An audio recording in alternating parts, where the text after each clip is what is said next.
알파선을 여기다 쏘았어. 금박에다가. 거의 한 2줄 정도 됩니다. 얇게 피면. 그랬더니 이제 예상부터 해볼까? 어떤 예상을 할 수 있겠니? 만약에 이게 톰슨이었다면, 톰슨의 원자가 맞다 그러면 이렇게 예상을 한 거야. 봐봐, 내가 알파선이야. 알파선이 막 가는데 전자가 있어. 그럼 전자 쪽으로 조금 휘겠지. 가다가 전자 쪽으로 조금씩 휘겠지. 그러니까 얘 결과를 뭐라고 예상했냐면, 이게 맞다면 가다가 조금씩 휠 거라는 거지. 가다가 조금씩 휠 거라는지. 근데 실험 결과가 전혀 그렇게 안 나오고 어떻게 돼요? 다 직진이야.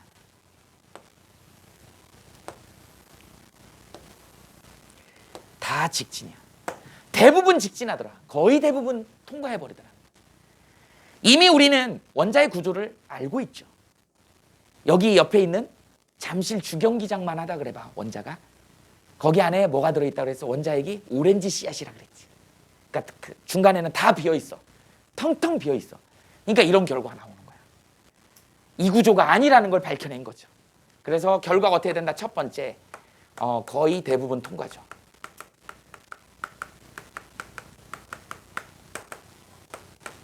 그 다음에 뭐 한다? 직진하더라. 이걸로 톰슨의 원자 구조가 잘못됐다는 걸 규명을 한 거지. 그리고 이제 이 결과로 거의 대부분 통과해버리고 직진하더라는 결과로 원자의 속은 이런 표현을 쓰죠. 텅 비어있다. empty. 텅 비어있다 이런 뜻이야. 텅 비어있다. 두 번째, 어떤 결과가 나오냐면 가끔 가다가 미치미치한 애가 팅! 우리가 예상했던 거랑 좀 다른 각도로 조금 심하게 빗나가더라는 거지. 그래서 빗나가던 애가 있더라는 거야. 빗나갔다는 애들은 어떻게 설명을 할 거냐는 얘기야. 센터에 플러스 성격을 띠고 있는 입자가 있을 것이다 라고 이제 얘기를 한 거죠. 그러니까 내가 쏜 게 플러스이기 때문에 플러스가 맞아가지고 튕겨 나온 거야. 반발해가지고. 그래서 각도가 좀 심하게 꺾인 거죠. 그러니까 여기서 이걸 예상할 때는 조금, 얘 전자는 되게 가벼우니까 이렇게 조금 꺾일 거라고 생각했는데 심하게 각도가. 그 다음에 심지어는 이런 애가 있더라는 거지. 아주 극히 일부인데 이런 애가 있더라는 거야. 직진해야 되죠. 이렇게. 정반대편으로 튕겨 나온 애가 있어. 이 얘기는 무슨 얘기? 니네 혹시 당구 쳐봤니? 당구공 이렇게 치면 당구공들은 다 질량이 똑같은데 만약에 당구 다이 한가운데다가 10kg짜리 쇠공, 똑같은 크기인데 10kg짜리 쇠공을 갖다 놓고 당구공을 수구로 해가지고 땅 때렸다 그래봐. 너무 묵직하니까 맞으면 그냥 얘는 가만히 있는데 튕겨 나가버린다고. 이 느낌이야. 그러니까 얘는 센터에 있는 어떤 플러스 입자를 가진 애가 굉장히 질량이 크더라는 거죠. 가운데 센터에 있는 질량이 큰 입자가 있더라라고 하는 걸 예측할 수 있게 된 거야. 그 다음에 텅 비어 있다는 거 알고 빗나가는 거 알고 근데 센터에 플러스 입자인데 여기가 굉장히 부피가 작은 애가 안에 오렌지 씨앗이라 그랬잖아요. 나중에 결과로는 오렌지 시드라는 표현을 쓰죠. 이런 애가 있었다. 그래서 얘 결과로 이제 뭐를 발견하게 된 거야? 원자핵을 발견하게 된 거죠. 이제 이 원자핵의 어떤 특성을 뭐라고 실험 결과로 얘기하냐면 플러스 성격의 이런 표현을 써볼게요. 밀도가 큰이라는 표현을 써볼게요. 부피는 작고 질량은 굉장히 크니까 부피분의 질량이 밀도잖아. 그래서 굉장히 크기가 작은 밀도가 큰 플러스 성격의 원자핵이 있더라라고 하는 거죠.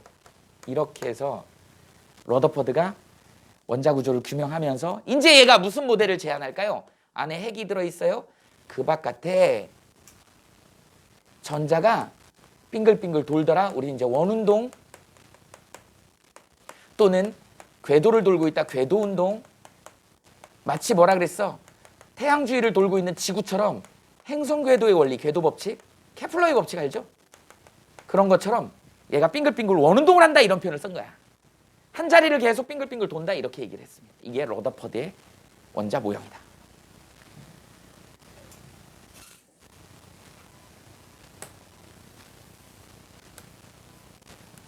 자, 그 다음에 이제 네 번째. 보어의 원자야. 러더퍼드 제자입니다. 보어는. 같은 실험실에 있었을 것 같아. 그래서 아마 분명히 내가 보기엔 러더퍼드 원자 모형도 보어가 실험한 것 같아. 실험해놓고 이제 교수님이 이제 힘이 빠지니까, 그죠? 자기가 이제 주가 되니까 이제 나중에 자기가 원래 그렇거든. 니네도 이제 나중에 공부해봐. 이제 대학 졸업하고 대학원 들어가게 되면 이제 지도 교수님을 선정을 해야 되거든. 그래서 지도 교수님 선정하고 이제 석사가 끝나고 박사학위 하고 그러면은 결국은 그 연구실에서 실험하는 연구에 대한 주제를 갖고 해요. 그러면 이제 석사 박사 때는 교수님이 하는 거 주로 해. 그래서 이제 박사 딱 따고 나면 포스닥이라 그래서 박사 후 연수 과정부터는 이제 자기 연구 주제를. 그러면 결국 자기가 하던 게 그거기 때문에 그 교수님이 하던 거에서 이제 아류작을 만들어내는 거지. 그러니까 뭔가 우리나라 과학도 좀 발전해야 되는 게 뭔가 니네가 생각하는 것처럼 막 아주 획기적으로 뭔가 새로운 건 없어. 교수님이 하고 있는 방향성. 거기에 같이 그거 계속 그거 연구하는 거니까. 거기선 좀 조금 더 이렇게 변형해 갖고 하는 거예요. 근데 만약에 그게 뭔가 사회에 쓰임이 획기적인 걸로 쓰였다. 만약에 그러면 이제 동방석에 앉는 거고. 이제 그런 거예요. 그러니까 지도 교수님을 잘 만나야 돼. 그것도 되게 중요합니다. 진짜 이것도 어찌 보면 투자 비슷한 뭐 그런 느낌이야. 전혀 인기 없는 교수님이었는데 그게 갑자기 대박 나는 경우도 있어. 그런 경우도 있어. 그러니까 그것도 야 이건 선생님이 뭐 사주팔자를 뭐 저기 하진 않지만 그것도 있는 것 같아. 그렇게 해서 뜨는 사람들이 있습니다. 그래갖고 자기 그룹이 커지고. 그러니까 나중에 니네 혹시 이제 박사, 석사 박사 하면 근데 그만큼 유명한 교수님한테 들어가기엔 또 그만큼 경쟁률이 치열해. 그래갖고 뭐 대학 들어가는 것만큼 힘들어요. 더 힘들어. 경쟁률이 10대 1 막 20대 1 막 이래요. 왜 거기 가면 월급도 주고 학비 다 대주고 막 이러거든. 용돈도 주고. 그러니까 연구비를 많이 받으니까 그걸 또 그만큼 연구원들한테 많이 이제 혜택을 주기 때문에 그런 데 들어가려고 하지. 돈 없는 연구실에는 잘 안 들어가려고 그래요. 이제 그렇게 된다. 근데 돈 없는 연구실에 들어갔는데 갑자기 그게 떠버려갖고 거기에 이제 동방석에 앉는 경우도 있지. 그래서 그런 거 잘 선택해서 조금 미래지향적인 그런 연구 주제를 하면 좋겠지. 보어가 러더퍼드 제자였어. 그래갖고 이걸 했던 것 같아. 근데 하다 보니 모순점을 발견했겠지. 그래서 보어는 무슨 실험을 했냐면 수소원자 스펙트럼 실험.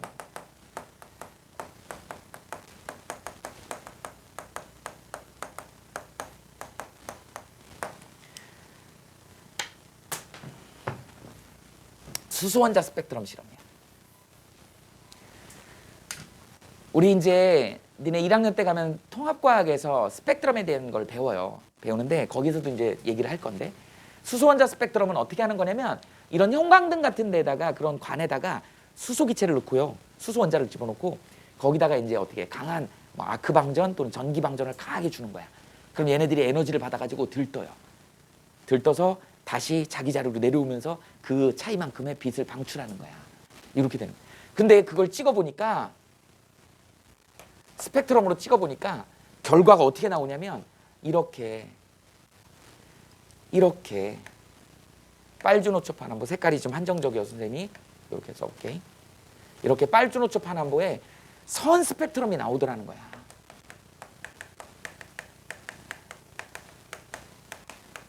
우리 이 선 스펙트럼이라는 거의 다른 표현은 불연속이라는 뜻입니다.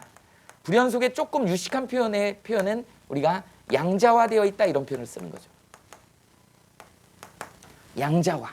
앞으로 양자역학, 양자 이렇게 얘기하면 불연속이라고 여러분들이 이해하셔야 돼요. 연속적이지 않다. 실제로 연속적이지 않습니다.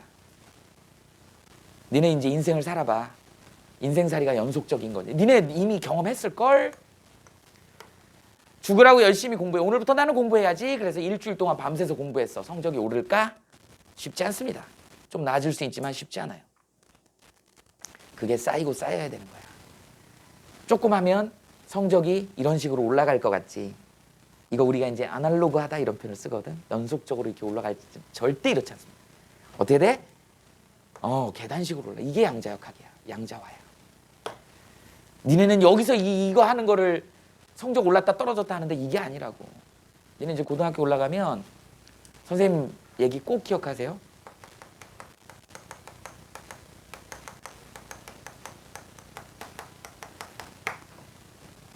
성적 향상의 맛을 한 번은 느껴봐야 돼. 이제 조금 선생님이 겁을 줄게. 중학교 때는요. 니네 A 등급만 얘기할게. 다 A들 맞았을 거니까. A 몇 %야? 30%. 자, 고등학교 때 1등급 몇 프로? 4%. 2등급 몇 프로? 11%. 3등급 몇 프로? 26%인가 그래. 그러니까 니네 중학교 때 A 맞았다고 자랑하는 놈들이 고등학교 가면요 4등급이야. 엄마들 착각해. 니네도 착각해. 내 4등급밖에 안 돼? 4등급이 1등급 A야. 퍼센트 봐봐. 그러니까 다 같이 중학교 때 A가 다 같은 A가 아니었다고. 니네 A 맞았던 애들 중에 여기하고 여기가 있었을 거 아니야. 니네 스스로가 여기였는지 알 거 아니야. 여기였어도 이건 상대적으로 평가하는 거기 때문에 다른 학교 애들이 다 왔잖아. 그럼 거기서 또 우열이 가려진다니까. 내가 서울대 얘기했죠. 서울대 가서 제일 바보 같은 게 뭐라고? 자기 전교 1등 했다고 자랑하는 거.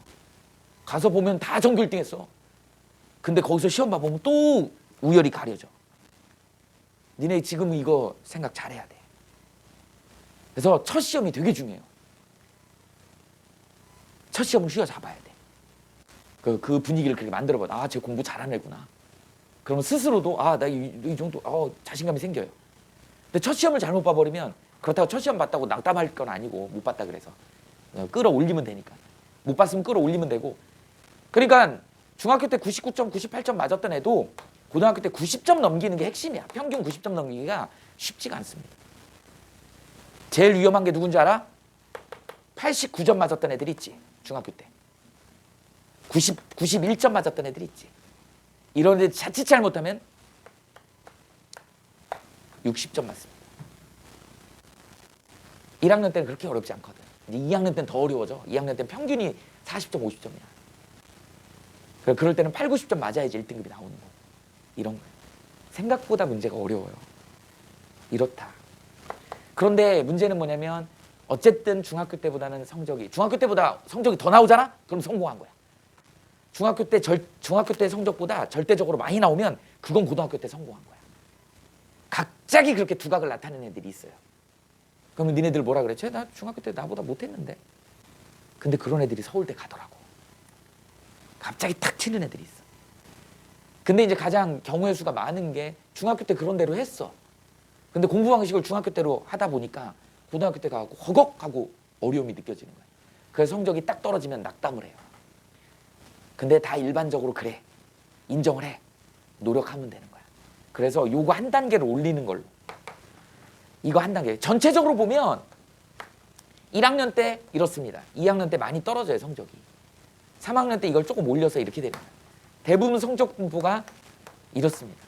2학년 때 많이 떨어져. 2학년 때 이걸 1학년 수준이냐 또는 올려놓으면 3학년 때는 이렇게 간다. 그러니까 2학년 때 좀 집중적으로 이거 이러려면 저변이 있어야 돼. 근성이 있어야 돼. 그리고 자기가 할 수 있는 그런 뭐라 그러죠? 자신감 이런 것들이 쌓여야 되는데 거의 대다수 애들은 이제 1학년 해보니까 고1, 저 고등학교가 이런 거구나. 대충 아는 거야. 근데 공부를 하기 싫고 그러다 보니까 2학년 때 성적이 떨어져. 3학년 때는 어쩔 수 없이 고3이니까.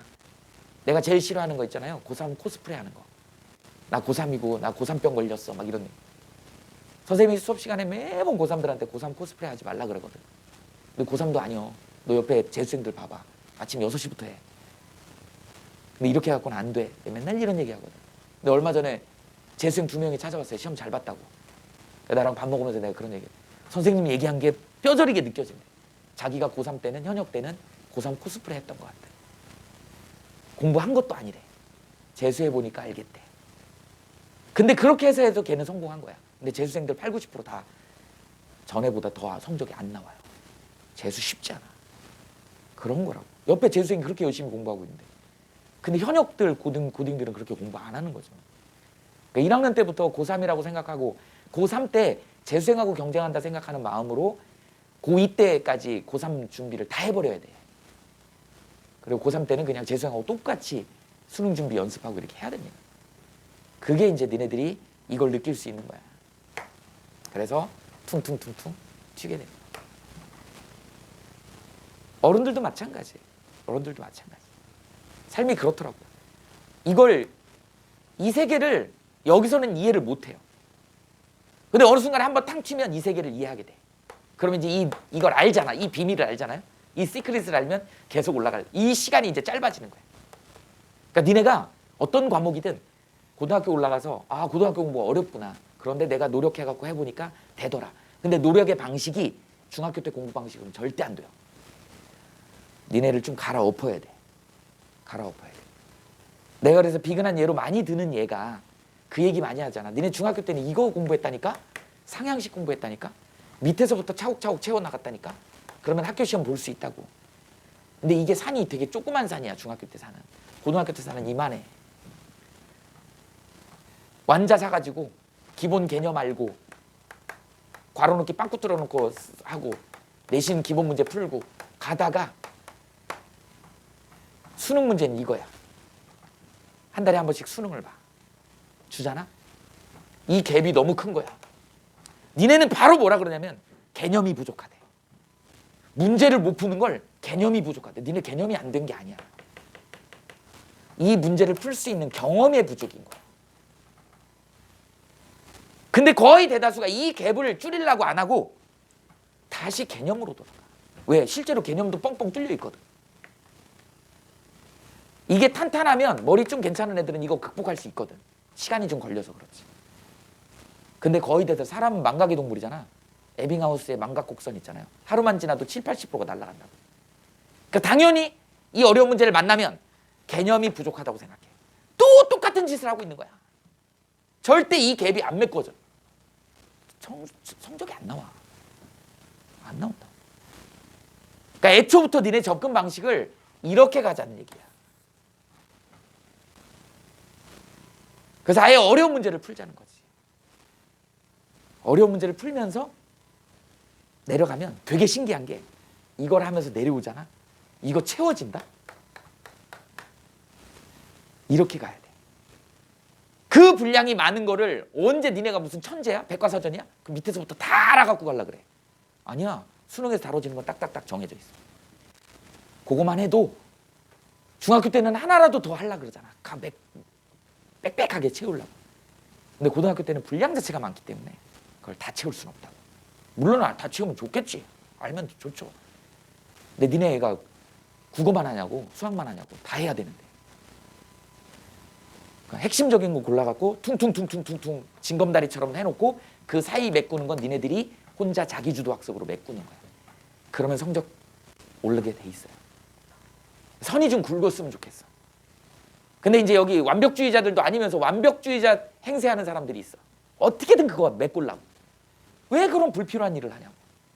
니네가 바보가 아니기 때문에 퉁퉁 던져놓잖아. 니네 그래도 생각하는 동물이다 보니까 거기에 메꿔진다니까. 니네 능력으로 충분해. 근데 니네는 니네 머리를 못 믿고 그걸 메꾸려고 그래. 메꿔갖고 갈라 그래. 아니야. 퉁퉁 던져놓으면 되게 우리 뇌가 신기한 게 그게 타타타닥 연결이 돼. 그게 시간이 필요한 거야. 연습이 필요한 거야. 그리고 이제 어쩔 수 없이 우리가 이제 뭐 수시를 공략한다 그러면 학교 시험 내신 관리를 잘해야 되는데 학교 선생님들이 뭐 예를 들어 자사고 가면 학교 선생님들이 어떠냐? 어쨌든 골라내야 되잖아. 그러니까 어려운 문제 낸다니까. 그 어려운 문제를 맞춰야 돼. 그래야지 되니까. 그러면 선생님들이 쓰는 수법이 뭔지 알아? 어려운 문제를 많이 낸다니까. 시간 내에 못 풀게. 근데 니네 바보 같은 놈들은 뭐라 그래요? 시험 보고 와갖고 아는 건데 시간이 부족했대. 모르는 거야 그거. 연습할 때는 풀 수 있는 거였는데 시간이 부족했대. 못 푼 거야. 그 연습을 시간 내에 그걸 풀 수 있는 연습을까지 하고 들어가야 돼. 앉아서 시작 그럼 풀어야 돼. 실수 없이. 근데 애들 대부분 머리는 좋은데 아는데 엄마들 맨날 그래. 지도 그렇고. 근데 시간이 부족해서 못 풀었다. 근데 거기서도 꼭 100점 맞는 놈들이 나오잖아. 걔네들하고 니네들의 차이가 그런 차이라고. 그걸 연습하고 안 하고가 실력의 차이인 거다. 니네는 그러니까 시험 이제 중간고사 지금 이제 2달 남았죠. 2달, 석 달? 지금부터 중간고사 돌입한다고 생각하시면 돼요. 진짜로 주요 과목들은. 그다음에 이제 과학 같은 경우는 통과는 2월 말쯤부터 바로 들어가갖고 계속 문제풀이 할 거야. 그리고 이제 자사고 가는 학생들 같은 경우는 그래도 학교가 그게 잘 돼 있어서 진도가 거의 비슷해. 덩어리로 이렇게 나눠져 있어. 이제 일반고는 학교 선생님들이 조금 여기 했다 저기 했다 그래가지고 이게 맞추기가 쉽진 않거든. 근데 자사고는 거의 대부분 순서대로 나갑니다. 그러니까 앞부분 해가지고 중간고사 범위 잡아가지고 또 작년에 봤던 그 범위가 있기 때문에 그 부분을 미리 그냥 완벽하게 하여튼 시험 문제 나오는 건 다 다루고 그러고 들어간다 생각하고 그 시간 내에 푼다라고 생각하고 그렇게 준비를 해야 된다. 이거는 선생님 과학 선생님이지만 과학에만 국한되는 게 아니다. 그래서 중학교 때 공부 방법은 완전히 뒤엎어라. 만약에 중학교 때도 이런 공부 방식을 했다 그러면 그거 유지하면 되고, 근데 거의 대다수 중학교 때 공부 방식은 상향식이야.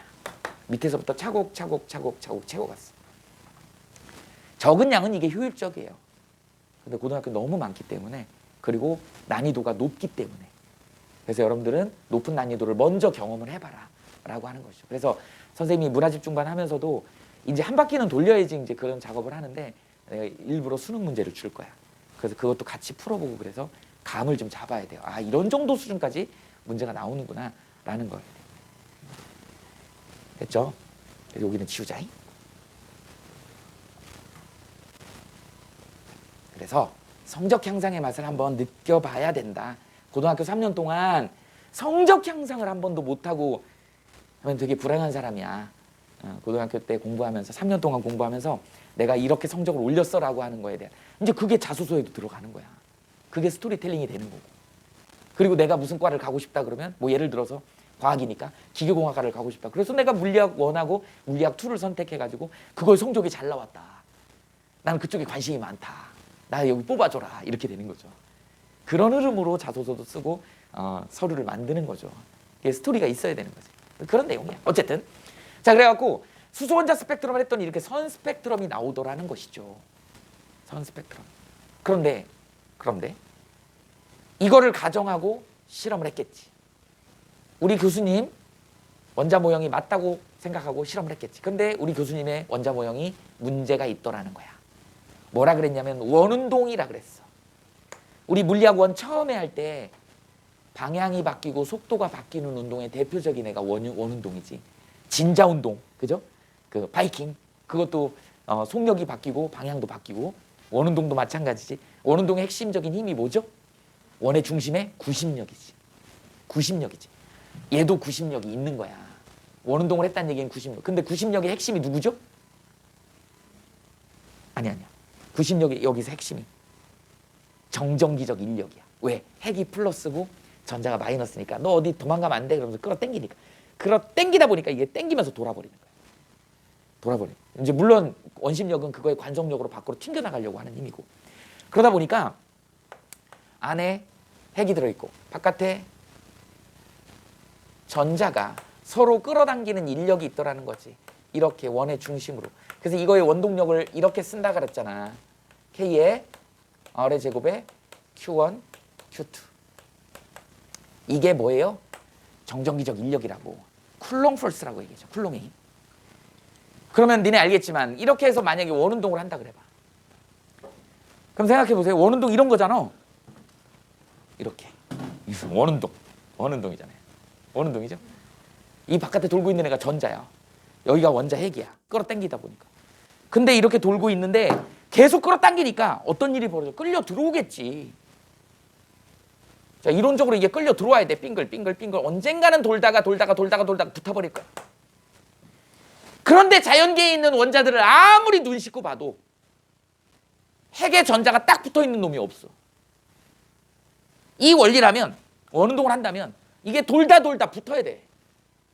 근데 붙어있는 원자 하나도 없어. 그 다음에 이렇게 일정하게 돌다가 안으로 기어 들어오면 높은 데의 에너지가 점점 안정적으로 낮아지지. 그러니까 빛 에너지가 방출이 돼야 돼. 그래서 얘를 갖다가 스펙트럼으로 찍어보면, 이런 스펙트럼은 보나마나 뭐가 나와야 돼? 이렇게 연속적인 연속 스펙트럼이 나와야 돼. 에너지가 일정하게 방출이 되는 거.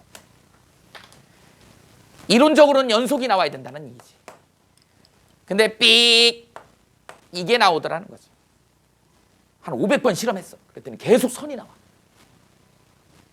이걸 어떻게 이해해야 돼? 결국은 러더퍼드의 모델이 잘못된 거지. 이렇게. 그러면서 이걸 설명하기 위해서 이제 보어가 뭐라 그랬냐면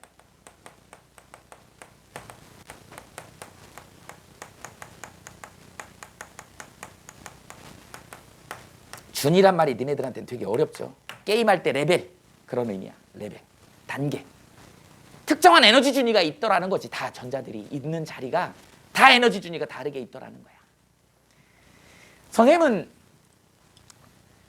전국에 있는 과학 선생님들 중에 물화생지를 다 하는, 그 2과목까지 다 하는 선생님 중으로 유명한데, 선생님이 이제 재종반 수업을 많이 가는데, 가면 선생님은 화학 전공을 했으니까 거기는 화학 선생님으로 가요. 보통 큰 재종반 같은 경우는 과학 선생님이 2팀이 있어. 그래서 물화생지 한 팀, 물화생지 한 팀. 거기에 선생님 화학 선생님으로 들어가. 우리 학원에서야 뭐 선생님 원장 선생님이기도 하고 그런데, 내가 여기 들어오면 나는 물리 선생님이 지금 화학 선생이잖아. 난 지학 선생으로 들어갈 때도 있고요. 저쪽으로 들어가면 생명 선생님이야. 그러니까 거기 들어가서 내가 생명 선생님 활동을 하는 거야. 그러니까 자기 레벨들이 딱딱딱 정해져 있다고. 여기 들어와서 내가 물화 집중이니까 물리하고 화학 선생이지. 내 레벨이 딱 정해져 있잖아. 근데 재종반 가면요, 선생님 그냥 화학 선생이야. 그런데 이제 어떤 상황이 벌어지냐면, 선생님이 강남구청 물리 선생님이잖아. 애들이 알아. 우리 교무실에 같이 쓰고 있는데 물리 선생님 옆에 나이 드신 분, 이제 재종반 가면 선생님이 거의 제일 후배야, 막내야. 나이 드신 분들이 막 65세도 계셔. 나이 되게 많으신 분들. 할아버지 선생님도 계시고. 한참 선배님이 계신데, 물리 선생님이 계신데. 뗄래뗄래 물리책 들고 와요. 선생님, 질문 있어요. 뭔데? 물리요. 얼굴에 열이 올라오기 시작하죠, 이제. 옆에 하늘 같은 선배님, 물리 선생님이 계신데, 나는 화학 선생인데, 나한테 가죠. 야야야, 너 가르치는 물리 선생님한테. 선생님 강남구청 물리 선생님이잖아요. 선생님한테 질문하고 싶어요. 내가 뭐가 되냐고. 그렇잖아. 수업 시간에 내가 물리 나한테 질문해 막 이런 것 같은 느낌으로 비춰줄 수 있잖아. 난감할 때가 꽤 많아. 나를 불편하게 만들어. 이게 레벨이 정확하지 않으면 굉장히 불편해지는 상황이 벌어집니다. 근데 수소는 이 레벨이 깔끔해. 어떤 느낌으로 깔끔하냐면, 수소의 느낌이 어떤 느낌이냐면, 봐봐. 안에 양성자 하나 들어있습니다. 바깥에 전자 하나 있어요. 수소라고 하는 에덴 동산이에요. 에덴 동산에 아담하고 이브 한 명씩 있는 거야. 둘이 뭐 그냥 그죠. 나중에 뭐 그 뭐지? 뱀인가? 사탄이 뭐 해갖고, 난 잘 모르는데, 그래서 선악과를 따먹어갖고 목에 막 이런 거 생기고, 아담스 애플이라 그러죠. 뭐 그런 게 생겼다 그러죠. 그리고 그때부터 이제 창피함을 알아갖고 이제 중요 부위를 가리기 시작하고 뭐 그랬다 그러잖아요. 근데 둘이 되게 평화롭게, 둘이 사이좋게 사는. 그리고 이제 자기 전에 좀 출출한 거예요. 야, 우리 라면 끓여 먹을까? 그래서 둘이 협의해서 라면 하나를 끓여, 막 국물까지 원샷하고 먹었어. 아침에 일어났는데 이브 얼굴이 이만하게 부어버린 거야. 그러니까 아담이 뭐라 그래요? 얼굴이 뭐 이렇게 깜동산 됐네. 막 그러고 놀리는 거야. 여자를 놀리면 안 되죠. 이브가 니네 표현으로 빡친 거야. 그래갖고 나가버렸어요. 에이씨, 나가버렸어. 나가고 저 뒷동산으로 가버렸어. 아담 뭐라고 생각해요? 들어오겠지 뭐, 지가 배고프면. 그렇잖아요. 근데 아담이 쳐다보지도 않아. 이브가 나갔는데 뭐 가서 놀 것도 없고, 맨날 아담하고만 재밌게 놀았는데 가서 뭐 놀 게 없잖아. 아무도 없잖아. 그러니까 이제 여기에 이제 한 언덕쯤에 해먹이 하나 있어. 그러니까 점심때쯤에 얘가 와갖고 해먹에 틱 하고 이제 삐진 것처럼 하면서 이렇게 해먹 타고 있는 거야. 그러면서 아담이 뭐 하나 이렇게 보는 거죠.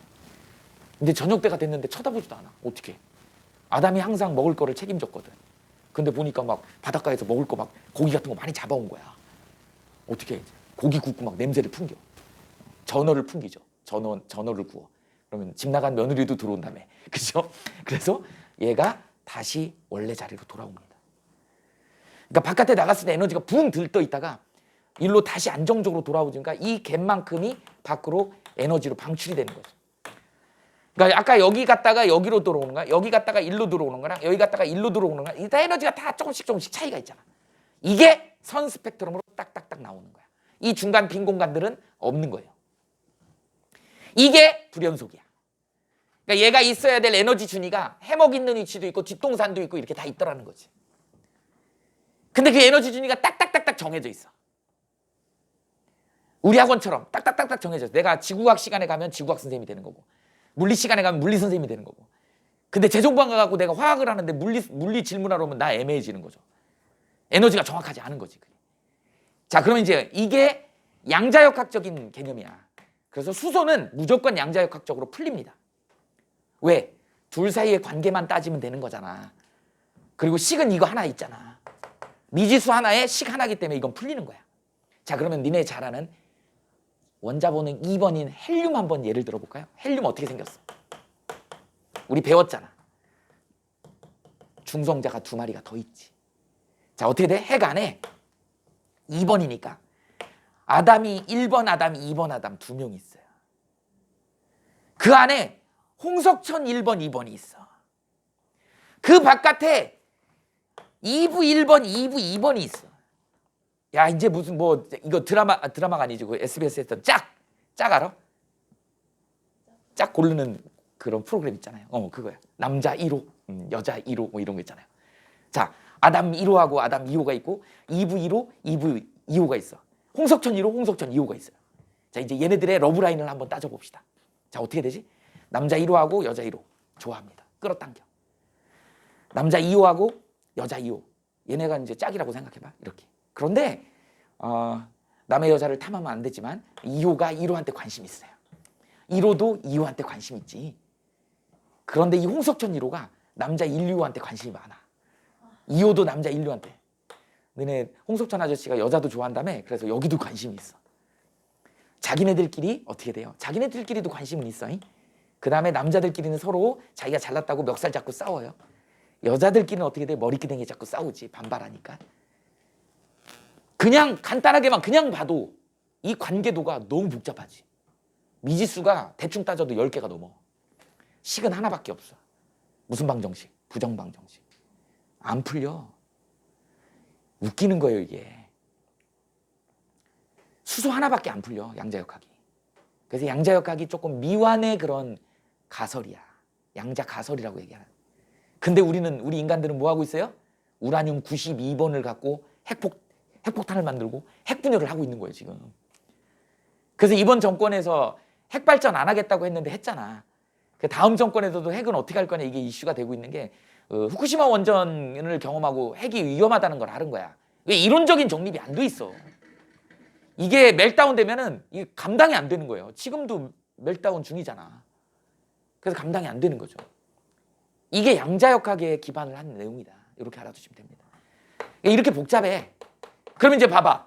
이런 경우에 이제 라면 하나 끓여 먹고 잤는데 2부 얼굴이 이따시만하게 부었어. 놀려버렸어.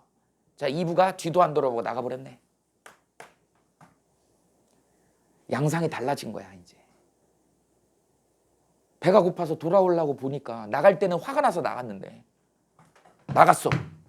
돌아오려고 뒤를 돌아보니까 내가 어디를 가야 될지 모르겠는 거야. 지금 아담 2호도 눈을 뻘겋게 뜨고 있고 홍석천 1, 2호도 눈을 뻘겋게 뜨고 있고 아담 2부 2호가 너 이 미친년 오면 내가 죽인다 그러면서 이러고 있어. 그럼 어떻게 해? 어디로 가야 돼? 어디로 가야 돼? 애매해지는 거야. 여기가 라인이 한 라인이 아니고 이 주변에 막 스플릿이 돼갖고 엄청나게 많은 라인이 생겨 있는 거야. 그럼 올라갔다가 떨어질 때 얘가 여기로 떨어질 수 있고 여기로 떨어질 수 있고 여기로 떨어질 수 있고 여기로 떨어질 수 있고 이거 찍잖아요? 뭐가 뭔지 몰라. 이건 전문가들만 알 수 있어. 우리는 몰라요. 그러다 보니까 우리 교육과정에서는 뭐만 나온다? 수소원자 스펙트럼만 나온다. 그래서 다음 단원에서 다음 시간에 우리 이 보어의 수소원자 스펙트럼을 따로 한 판을 할 거야. 거기서 이제 이 스펙트럼 선을 다 분석을 해야 돼요. 근데 헬륨부터는 분석하기 어려워. 스플릿이 너무 많이 나는 거야. 이 관계가 너무 복잡해져. 그러니까 에너지가 아까 선생님이 재정방 가갖고 애매한 입장에 놓여 있는 거랑 똑같은 상황이 벌어지는 거야. 에너지 레벨이 정확하지가 않아. 엄청나게 많은 스펙트럼이 나온다. 물론 선 스펙트럼이 나오겠지. 불연속이니까. 근데 에너지가 명쾌하지 않다라는 거죠. 그래서 어쨌든 이렇게 선생님이 핵 주변에 에너지 레벨을 그리는 거가 이게 바로 뭐다? 특정한 에너지 준이다. 에너지가 정해져 있다라고 하는 것이죠. 그래서 니네 잘 알겠지만 국제원자력기구라고 있어요. IAEA라고 하는. 거기 마크가 이렇게 생겼다. 이렇게.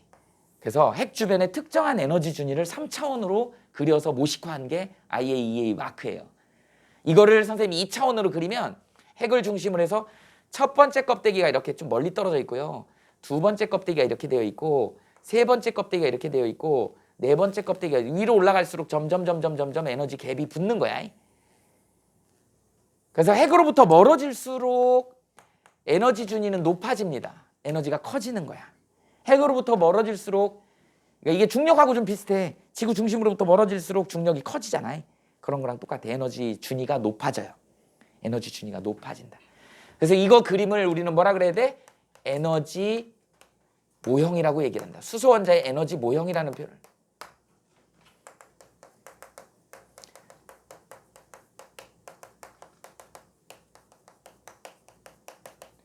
이거 얘기 안 해주면 니네가 오해해서. 수소 원자 모형은 아니야. 에너지 모형이야. 에너지 모형이다. 그래서 화학에서는 이 모형을 많이 써요. 물리에서는 실제 수소 원자 모형을 쓴다고. 실제 수소 원자 모형 한번 그려볼까? 어떻게 생겼게?